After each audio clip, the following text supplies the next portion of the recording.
사랑의 하나님 아버지, 감사합니다. 오늘도 저희들에게 직분을 주심을 감사드리며 저희들 사명 주심을 감사드립니다.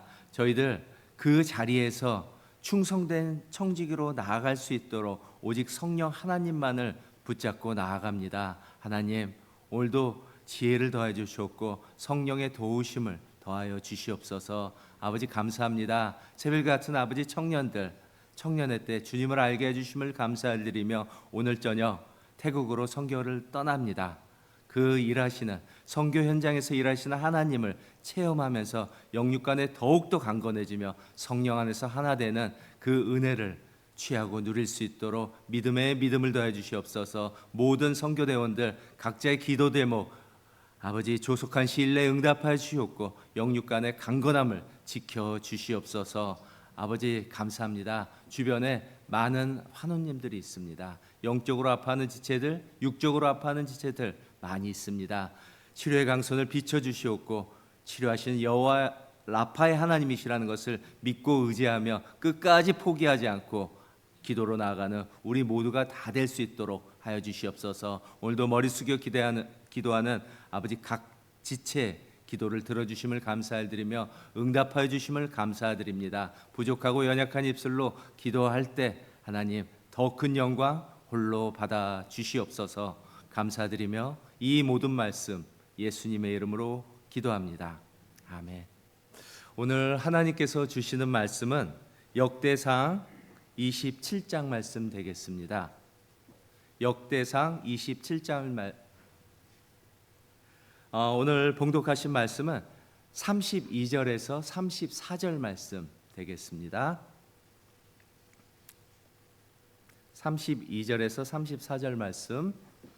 다윗의 숙부 요나단은 지혜가 있어서 모사가 되며 서기관도 되었고 학모니의 아들 여이엘은 왕자들의 수종자가 되었고 아히도벨은 왕의 모사가 되었고 아렉 사람 후세는 왕의 벗이 되었고 분야냐의 아들 여호야다와 아비아달은 아히도벨의 뒤를 이었고 요압은 왕의 군대 지휘관이 되었더라. 아멘. 인간이 인간답게 살아가기 위해서는 규칙과 질서가 필요합니다. 만약 이 세상에 질서가 없다면 어떻게 될까요? 혼돈과 무질서로 아수라장이 되고 말 것입니다. 그래서 우리 주변에 보면은 보이는 표시들도 많이 있습니다. 그리고 보이지 않는 규칙들도 존재하고 있어요. 인도에 가다 보면은 좌측 통행 표시가 있고 도로에는 무엇이 있나요? 차선과 신호등, 속도 제한 표시, 스탑 사인 등이 있습니다. 특히 스쿨존에서 규칙을 무시하고 지나갈 때 적지 않은 벌금이 부과되기도 합니다. 저도 이전에 초행길이었는데 스쿨존에서 한번 레드라이트 카메라를 찍혔어요. 그래서 요즘은 스쿨 학교 근처에서 운전할 때는 아주 주의를 합니다. 스피드 카메라랑 레드라이트 카메라랑 같이 있기 때문에. 그래서 이처럼 세상은요 수많은 표시들로 인해서 질서와 안전을 유지하게 만들어줍니다. 그러나 아무리 규칙이 있어도 지키지 않으면 어떻게 될까요? 대형 사고로 이어지게 됩니다. 여러분 3년 전에 이태원에서 일어난 일 기억하시나요? 그 압사 사고요. 좁은 골목에 수많은 인파들이 모여들어서 159명의 사상자를 발생시킨 비극적인 사건이었습니다. 이처럼 질서가 무너지면요 우리 생명까지 위협을 받게도 됩니다. 우리 성도도 성도답게 살기 위해서는 하나님 나라의 질서와 규칙이 필요하다는 것이에요. 여러분, 우리 성도의 삶에서 그 규칙은 무엇일까요? 우리 성도의 삶에서 규칙은 당연히 하나님 말씀이죠. 그래서 주의 말씀은 내 발의 등이요 내 길의 빛이니이다 라고 시편 기자는 말씀합니다. 우리 성도가 가는 길을 신앙의 여정이라고 불러요. 우리 성도가 가는 길 오직 원웨이라는 것이죠. 생명이신 하나님을 따라가는 일방통행길이 된다는 것이에요. 여러분, 우리가 가야 할 길을 아시는 분은 오직 하나님 한 분밖에 없습니다. 하나님은 우리 모두를 인도하시는 내비게이션이 된다는 것이에요. 오늘도 말씀으로 인도하시는 그 질서의 하나님의 은혜를 누리는 시간이 다 되시기를 소망합니다. 오늘 역대상 27장은요, 다윗이 하나님 나라를 세우는 내용이 됩니다. 군대, 행정, 관리 명단의 그 조직의 명단이 구체적으로 기록되어 있어요. 얼마나 질서 있고 체계적으로 조직을 세워가는지를 보여줍니다. 1절에서 15절에 나오는 이름들을 보면은 모든 지파에 세워진 군대 조직을 담당하는 명단들이에요. 1절에 보면은 이스라엘 자손의 모든 가문의 우두머리와 천부장과 백부장과 왕을 섬기는 관원들이 그들의 숫자대로 반이 나누이니 각 반열이 24,000명씩이라고 말하죠. 이스라엘 12지파에 따라서 편성된 군대 명단이 나옵니다. 각 지파로 24,000명씩 한 달에 교대로 왕을 섬기고 있어요. 1년에 한 번씩 돌아가면서 군 복무를 하는 방식으로 매우 질서 있고 조직적인 체계를 보이고 있어요. 이들은 왕을 섬기기 위해서 철저히 훈련받은 군사들입니다.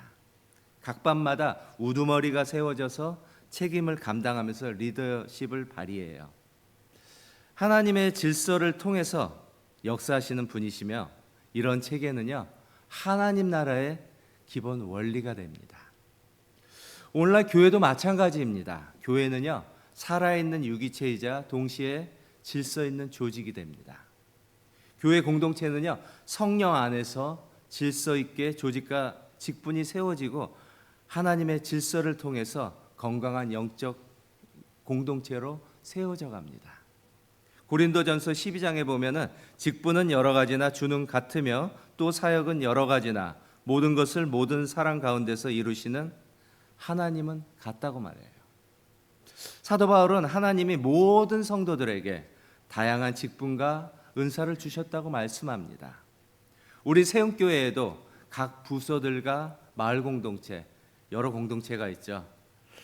리더의 역할 어떻게 해야 될까요? 우선적으로 예수의 마음을 가지고 섬겨야 합니다. 그러기 위해서는 나는 죽고 예수로 사는 삶으로 결단해 나가야 돼요. 이처럼 각자가 맡은 자리에서 충실히 감당할 때 질서 있는 하나님 나라의 공동체가 세워져 간다는 것이에요. 그리고 16절과 24절에 보면은 이스라엘의 12지파를 대표하는 지도자들의 명단이 나옵니다.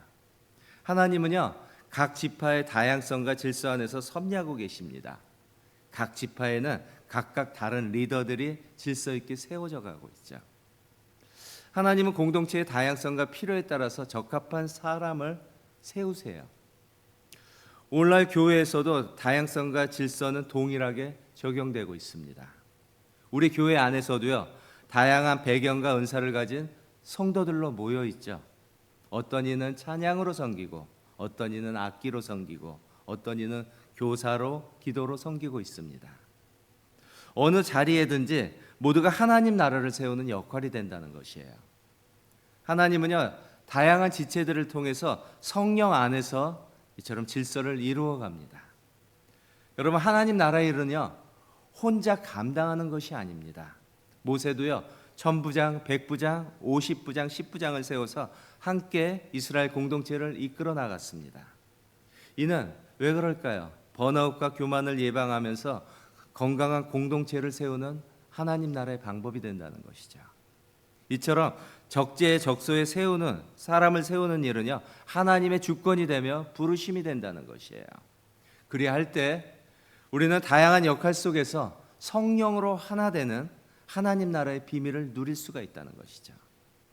여러분, 이런 기억 있나 모르겠어요. 저는 있는데, 누군가가 나에게 리더의 자리를 제안할 때, 특히 마을장 한번 해보시겠어요? 부서장으로 섬겨보시겠어요? 우리들 리액션 어떤가요? 처음에 No, 나중에 할게요. 부담감을 느껴서 거절한 적도 허다할 것입니다. 그런데 먼저 섬기셨던 성도님들의 간증 어떤가요? 리더의 자리에 있을 때 가장 많이 하나님의 은혜를 누렸다고 고백합니다. 이전에 저 어떻게 대답하냐면 더 알면 할게요. 더 잘하면 하겠습니다. 지금 생각해 보니까 닭이 먼저냐 달걀이 먼저냐 생각이 되더라고요. 뭐 선택은 각자의 선택입니다. 자유예요.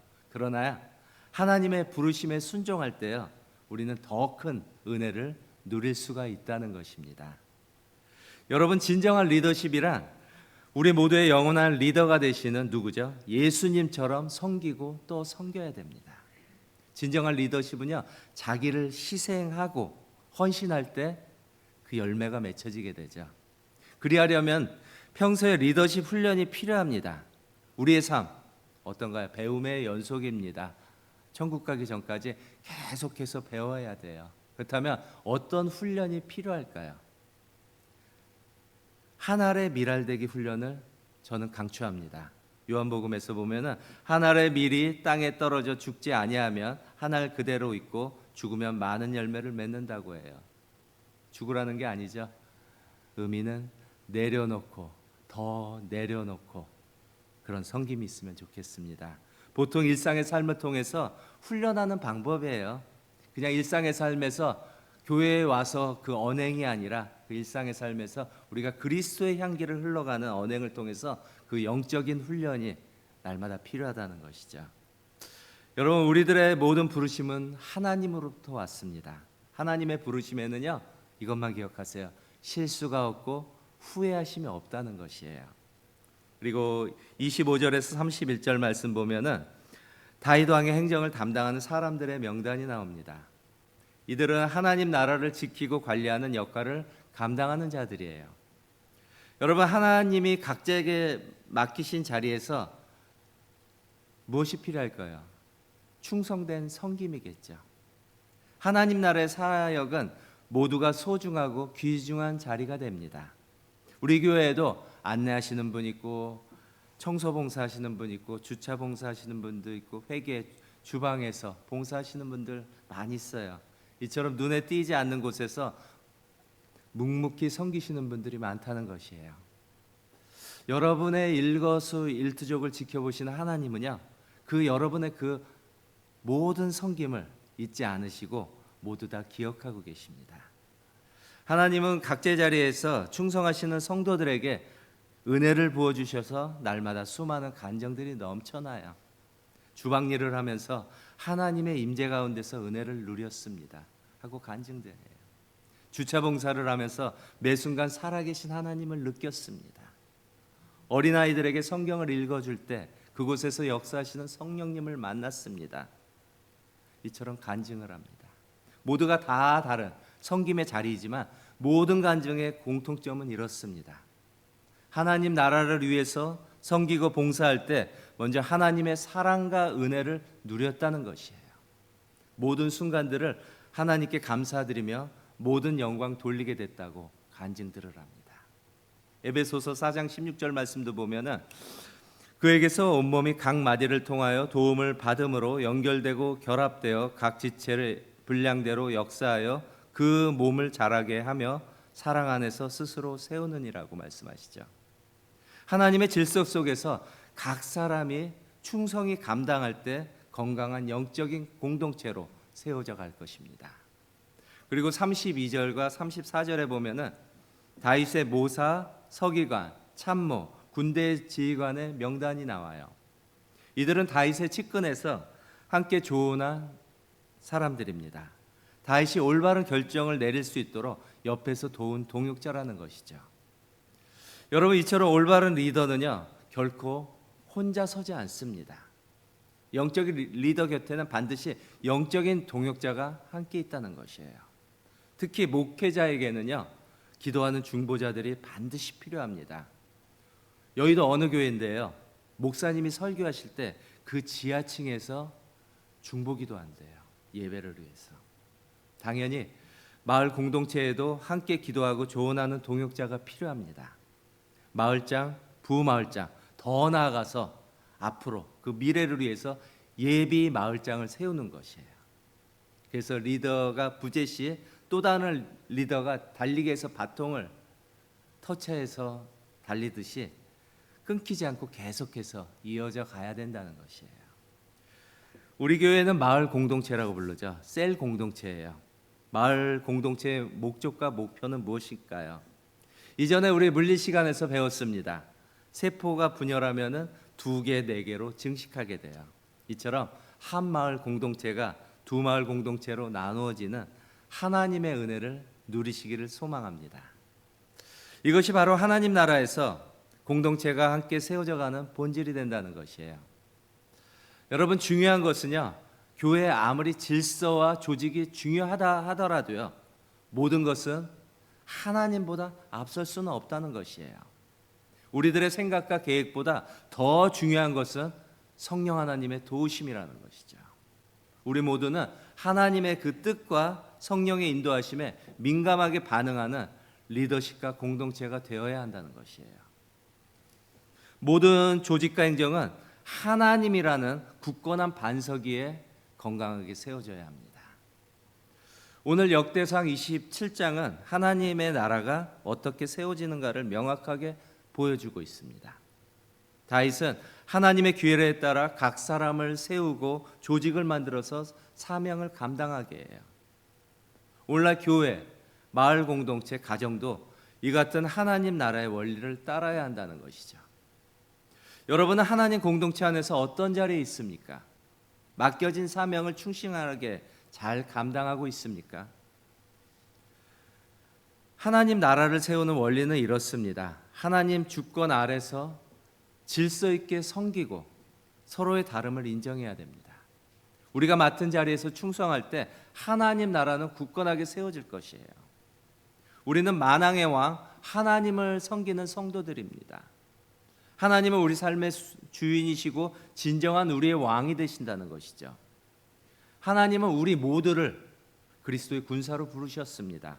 디모데후서 2장에 보면은 너는 그리스도의 예수의 좋은 병사로 나와 함께 고난을 받으라고 해요. 고난 얘기 나오면 별로 즐거워하지 않아요, 우리들. 고난 속에서도 하나님만을 기대하며 끝까지 인내하시면 됩니다. 10절에 보면 그러므로 내가 택함 받은 자들을 위하여 모든 것을 참음은 그들도 그리스도 예수 안에 있는 구원을 영원한 영광과 함께 받게 하려 함이라고 말씀하세요. 아무리 태산만한 고난이라도요, 하나님의 영광과는 비교할 수가 없습니다. 여러분 힘드신가요? 어려우신가요? 고난 인내하시면 하나님의 영광을 반드시 볼 것입니다. 우리가 어느 곳에 있든지요, 모든 자리는 하나님 나라를 섬기는 자리가 돼요. 내 가정, 내 일터, 교회 안에서 맡겨진 사명은요, 바로 하나님이 우리를 부르신 이유가 된다는 것이죠. 하나님의 부르심 속에서는요, 이 같은 소망을 품었으면 좋겠습니다. 우리 세상에서 욕심을 품을 때 어떻게 되죠? 죄와 사망을 낳는다고 하죠. 그러나 우리 성도에게는요, 하나님이 주시는 거룩한 욕심이 주어집니다. 각자에게 주어진 하나님의 거룩한 욕심을 통해서 복음의 통로가 다 되시기를 소망합니다. 그 거룩한 욕심이 무엇일까요? 그리스도의 장성한 분량까지 자라가는 거예요. 근데 여러분, 혼자라서 걱정되십니까? Don't worry, be happy입니다. 걱정하지 마십시오. 우리는 혼자가 아니라는 것이에요. 우리 신앙의 여정에는요, 동반자가 있습니다. 우리 모두는 하나님 나라를 함께 세워가는 주님의 동역자라는 것이죠. 그리고 가장 중요한 것은 저와 여러분을 구원하여 주신 주님이 오늘도 내일도 영원히 함께 하신다는 것이에요. 세상 끝날까지 우리와 함께 하시는 임마누엘 하나님이 우리를 도와주신다는 것입니다. 오늘도요, 하나님이 맡겨주신 자리에서 충성하며 질서 있는 건강한 공동체를 주님과 함께 세워가는 저와 여러분이 다 되시기를 예수님의 이름으로 축원합니다. 기도하시겠습니다. 사랑의 하나님 아버지, 감사합니다. 하나님의 질서 안에서 저희들 세워주심을 감사드립니다. 그 부르신 곳에서 충성되고 모든 것을 잘 감당할 수 있도록 성령 하나님, 하나님의 지혜를 주시옵고 우리를 도와주시옵소서. 오늘도 각자의 맡은 자리에서 착하고 충성된 종아, 칭찬받는 우리 모두가 다 될 수 있도록 하여 주시옵고 언제나 주님만을 바라보며 소망하며 기대하며 그리스도의 장성한 분량까지 자라가는 우리가 다 될 수 있도록 성령 하나님 도와주시옵소서. 머리 숙여 기도하는 그 지체들의 기도를 들어주심을 감사드리며 응답하여 주심을 감사드립니다. 오늘도 나는 죽고 예수로 사는 삶이 될 수 있도록 성령 하나님 도와주시옵소서. 감사드리며 이 모든 말씀 예수님의 이름으로 기도합니다. 아멘. 계속해서 개인 기도 드리시겠습니다.